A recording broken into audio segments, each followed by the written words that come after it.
How to target your ideal audience with Facebook ads in 2025. Spoiler, it's not with lookalikes, it's not with retargeting audience, it's not with interest stacks, and it's also not just keep it broad. Those are all targeting settings within the ads manager, but the most important thing for the targeting is something different. And in this video I will explain exactly what and how to implement it. My name is William and I've generated over 16 million in sales for 7 to 9 figure e-commerce brands with performance ad creatives and meta ad systems. With that having said, let's get straight into the video. So in the past, the targeting was all about setting up lookalike audiences, setting up retargeting audiences, and many other custom settings that could improve your performance. Now, while this is still kind of working to some degree right now, the best strategy is to just leave it broad, as everyone says. But what most people don't tell you is that just keeping it broad won't get you good performance. Of course, you still need some kind of targeting, but the targeting is now not happening in the ad settings, but in the ad creative. Actually in the image or in the video. And this is what's called creative targeting. You target with the ad creative. Now, for this to make sense, we have to take a look at this graphic. So essentially what most people think is that you set the targeting settings in the ad settings, in the ad set settings, and then those ads are shown to that audience. Now, what most people don't understand is actually that each ad has its own audience. That means if you have one ad set with the same targeting settings within the ad set, of course, and then two different ads in there, those two ads are shown to completely different people. And the proof for this is already that you know that if you spend more on one ad, it gets shown to more people than if you spend less on one ad. So those people are coming from somewhere. But even if the spend is the same, Facebook's algorithm actually shows each single creative to the sub audience of your targeting settings that you've selected that is most likely to convert. So I'll show you in this graphic how it works in practice. Let's say this big circle is your whole audience, like the broad audience. Let's say you advertise in the US. Well, this circle then represents all the meta, like the Facebook and Instagram users within the US. No, this is the broad audience, right?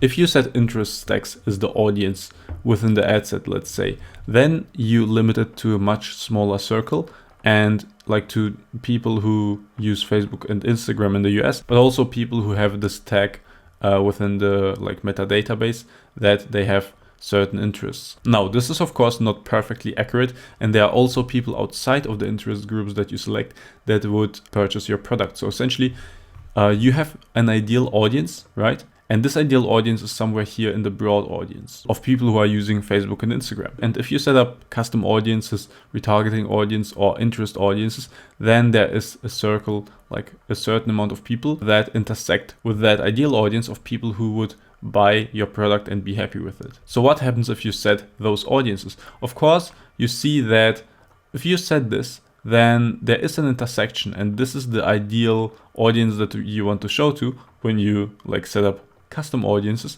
And after a while the algorithm optimizes, like based on purchases, based on people who engage. It optimizes to show your ads to exactly this intersection. However, this can take some time, of course, because this is optimization. Basically, Facebook starts showing random people from this circle your ads, and then it also hits there, and then it generates purchases here but not here, so it optimizes towards this sub audience. Now let's say you just keep the audience broad, okay? So then the audience is broad, and that means you set no limitations. You just leave it fully to the algorithm to optimize and to decide who to show your ads to. Now, one advantage of this is of course that you don't exclude this whole big audience, which would be ideal for you. If you set interest audiences, then you do. So if you keep it broad, it is much more scalable. Now, what's also very important to understand about broad is that once it's optimized, that means once the algorithm actually knows exactly who to show your ads to, so it converts the best. Again, it doesn't actually show your ads to everyone if you set it to broad or if you don't set any custom audiences, but it starts optimizing, just as with interest audiences. But it starts basically showing your ads to random people in here, here, here, here. Oh, you got a sale, then again it tries here, or you got a sale, then again it tries here, or you got a sale, right? Then here, no sale, no sale, no sale, oh, sale again, sale again. And that way it optimizes to show just to these people. And this happens with every single ad you launch. So this means that you have the most potential if you keep it broad, but the optimization to show your ads to people only within the circle takes longer than the optimization here, because you can see like this part is a bigger part of the like green circle of the chosen interests, then this part is of the whole broad audience of all Meta users within the US. And of course, this also applies to all other countries. Now, the best strategy here with Meta is actually, as everyone says, keeping it broad. But you don't just want to keep it broad because you still need to target somehow. You need to get the algorithm to show your ad to exactly this audience only. And the faster it learns, the better. And here's where creative targeting comes into play. Because creative targeting helps training the algorithm to show your ads only to this kind of audience. And now I'll show you some examples of how you can do that. So first of all, what's important to understand is that creative targeting means essentially filtering people by your creative. So you want your creative to make sense only to your ideal audience and to not resonate at all with people who are not within your ideal audience. And that way the algorithm will show your ad to someone who isn't familiar at all with your product, and they will just skip it because it makes no sense to them at all. And it will also show to someone who is ideal, and then they will engage with the ad, like it, and buy. And that way the algorithm learns to show your ad to more people like that sooner rather than later, and you have returns faster and the optimization is faster. Now, two tools that help you do that is being very specific and assumed knowledge. So if your ad is very specific and only uses words that make sense to people who are actually in the niche and interested in your product, then of course you automatically filter out all people who don't understand what the ad is about. And this is what you want to do. And that's also where assumed knowledge comes into place, because you assume that your perfect customer persona, and this is why it's so important you have a perfect customer persona, knows exactly what you're talking about by the words you are using. So you don't want your ad to make sense to everyone, but you actually want to make it not sense to certain people and only to the right people. Now let me pull up some examples where you can see what I mean by that. For example, here we have an e-mini pump that basically inflates bike tires automatically, electronically. But what we say on this ad creative is just #1 pocket-sized pump solution. So if you're not into cycling, it might make no sense at all. Let's say you are in this broad audience, you're not into cycling, you get this ad, it's like, what is that? You don't know, you just skip it. But if you're a cyclist, it will resonate a lot, and this was actually a winning ad for this client. The reasons are the following. So first of all, we have here as the background, it's blurred and like not in the focus, but still important. We have environments that cyclists are usually in and resonate with. We have also cyclists that are blurred here. Now on the product itself, it says, of course, PSI, which makes sense for cyclists. And if you're even a more sophisticated cyclist, you already know the product, and then you're just interested by the headline because it says it's the #1 pocket-sized pump solution, because usually pumps are larger, of course. Now, another example is this ad.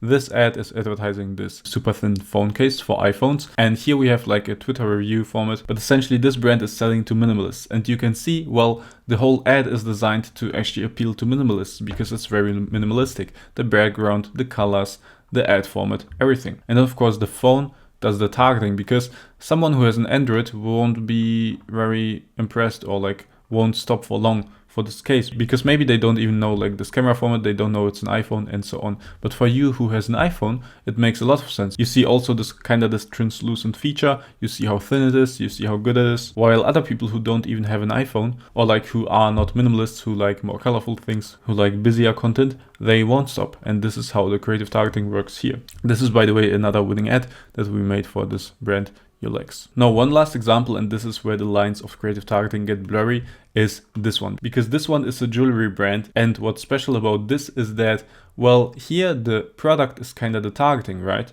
Because either people like the product or not. Of course, the target audience is here women. This won't be interesting for men, so they are excluded anyway. But of course, we also put in here some creative targeting. So first of all, the outfit of the model, right? And also just the colors, the quality of the shot, like everything here signals high quality, which is of course very important because this is high ticket jewelry that we are selling here. So it's very important that it's perceived as expensive and high quality. Now the headline of course also targets people who are into dressing up, into fashion, into jewelry and so on. But when we talk about the creative targeting, it's mainly the image and what's on the image, and also the video and what's in the video hook if we talk about the video. Unless of course the headline is so big and stands out so much that it kinda works as a creative element. But in this creative, that's not the case. So now you should be well familiar with creative targeting and how to target your best audience on Facebook. Essentially, to wrap it up, the best strategy is to run your ads broad, set no custom audiences, no interests or anything at all, and then target your ideal audience by being super specific and by assume knowledge of the perfect customer avatar so that it only makes sense to them. And then the Facebook algorithm machine learns to only show your ads to those people instead of everyone in the broad audience. If this was helpful, consider liking and subscribing. And also, now as you learn how to target your ideal audience, you might want to know how to set up your campaigns to run in the best possible ad account structure in 2025. If you want to know how, check out this video where I explain exactly how to do so. Keep scaling, see you there.